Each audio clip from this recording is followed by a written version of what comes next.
seguridad ciudadana, el COP.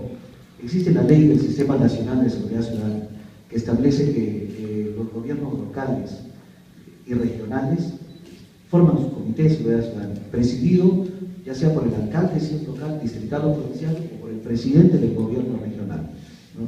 En el Perú existen 1.841 distritos, 195 provincias y 25 gobiernos regionales, que hacen aproximadamente un total de 2.041 comités de seguridad ciudadana. No hay ninguno que haya sido llamado la atención que la ley establece, por ejemplo, que si no se convoca, si ese alcalde o presidente regional no convoca, puede ser inclusive hasta vacado. Establece no puede ser delegable esas funciones. Y ahí está el Poder Judicial, el Ministerio Público, el General de la Policía, ¿no?, las juntas vecinales, etc. Ese Comité de Seguridad Ciudadana tiene que reunirse.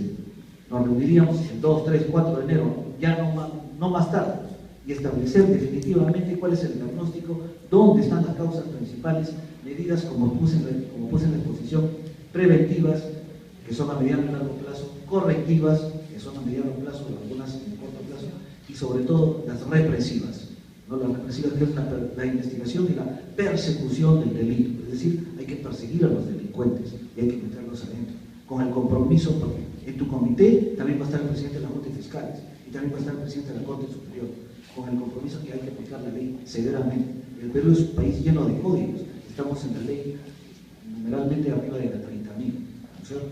Pero no se cumple. Ese por un lado. Y por otro lado, de ese Comité de Seguridad Ciudadana, por ejemplo, nunca hemos visto que los comités de seguridad ciudadana pasen revista al INPE, al penal del Milagro, principal centro de extorsión del norte del país. No se pasa revista, ¿no? Y si tú pasas revista vas a encontrar presos con televisor, con refrigeradora, droga, trago y hasta mujeres. Ahí alguien está cobrando, ¿no es cierto? Y alguien está pagando. Entonces quiere decir que ahí hay corrupción. Teóricamente el problema es los bloqueadores de celulares. Teóricamente no deberíamos necesitar bloqueadores de celulares. Que dicho sea de paso, bloquean a los pobladores del Milagro y no a los delincuentes. Porque simplemente está prohibido que los presos tengan bloqueadores, tengan celulares. Cuesta 120 soles meter un equipo, 100 meter un chip. Entonces, por ahí es el tema. Es cuestión de gestión. En ese comité se desarrolla un sistema de videovigilancia. En esta ciudad no hay una sola cámara pública, hay un sistema integrado de videovigilancia. Ahora, las cámaras te permiten hasta detectar los rostros y detectar las placas de los vehículos.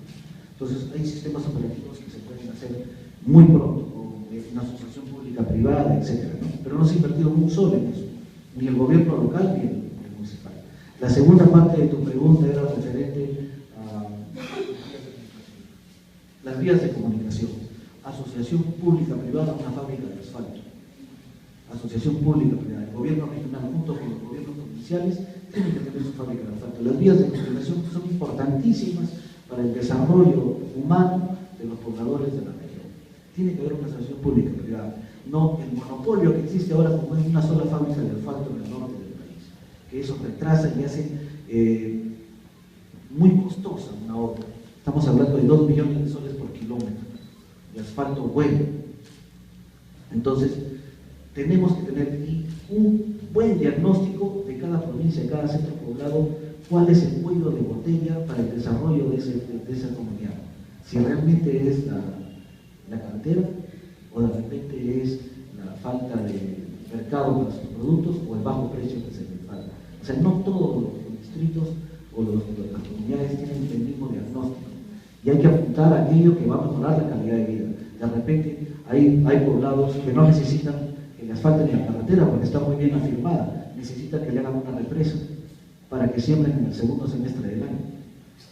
¿Entiendes? Entonces, ese diagnóstico tiene que ser cuidadosamente. Finalmente había una tercera pregunta, los hospitales.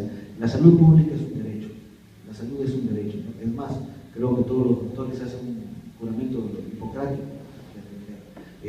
Mi candidata a la vicepresidencia, que está acá presente, que es Damisela Moreno, una antropóloga social de la Universidad Nacional de Trujillo, ella y su madre, su familia, fueron víctimas de la delincuencia. Hace 4 años los delincuentes asesinaron a su hermano.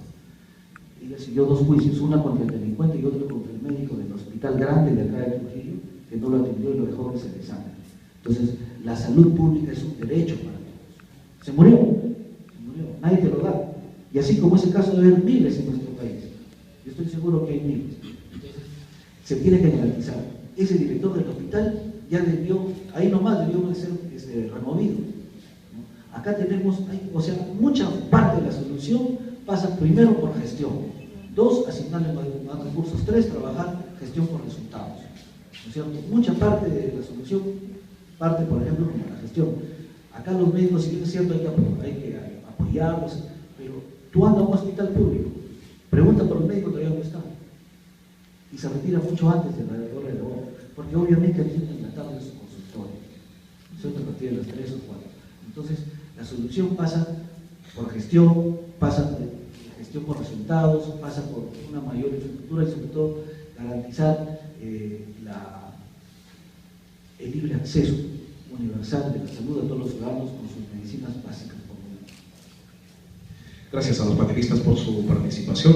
Y en este momento, siguiendo el programa, es el instante para las preguntas del moderador y del público. Yo solo me voy a permitir una sola interrogante, y para ello hay que recordar que, a diferencia de los gobiernos municipales, en donde el legislativo lo lidera el propio alcalde, ¿verdad?, que a su vez viene a ser el poder ejecutivo de su comuna, en los gobiernos regionales es diferente, ¿no? Estos poderes están separados de acuerdo a ley. El legislativo es el consejo regional y lo lidera el consejero delegado, mientras que el ejecutivo es el presidente, el vicepresidente y todos sus funcionarios.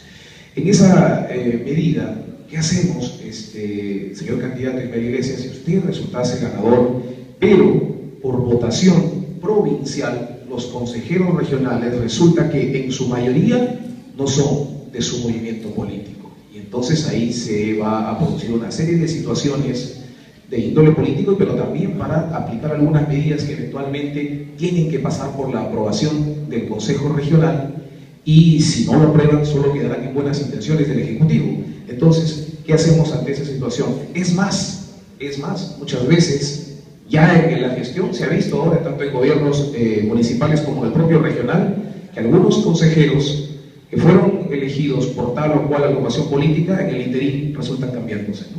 Entonces, ¿qué hacemos ante esa situación? ¿Qué ha previsto al respecto? Ese es el clientelismo político que nos tienen acostumbrados justamente los malos políticos, ¿no? Una vez que estemos en el gobierno, no importa, yo lo dije acá en la exposición, tenemos que coordinar con los 12 alcaldes provinciales y con los 83 alcaldes distritales, al margen de su color político. Ya se acabó eso. En mi gestión, por ejemplo, ningún edificio público va a estar pintado con mis colores y menos con los colores de otro partido. Dentro del concepto de sociedad regional vamos a definir cuáles son los colores de Trujillo, cuáles son los colores de la región. Hacemos un consenso. Es más, ya hay algo establecido, nuestras banderas, etc. Y esos son los colores de los edificios públicos, ¿no es cierto? Y hay que pintarlos así, y hay que salir a la prensa y decirlo, para que todos los ciudadanos sepan, para que el próximo que venga, porque yo no me voy a postular a la reelección porque considero que este país no está todavía capacitado, educado para una reelección, sin que le metan uña a los recursos públicos para sus campañas, para que el próximo que venga no lo haga. Entonces siempre hay que dejar la marca y la valla bien puesta con la ayuda de los medios de prensa para que los ciudadanos sepan eso.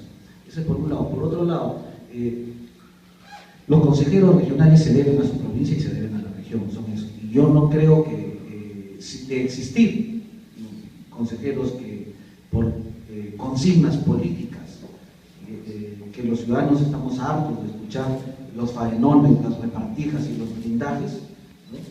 De haber ese tipo de cosas, yo voy a ser el primero en convocar una conferencia de prensa y desnudar la verdadera intención de ese consejero que responde a intereses de grupo o de partido y no responde a intereses regionales. Muchas gracias. Bien, vamos entonces.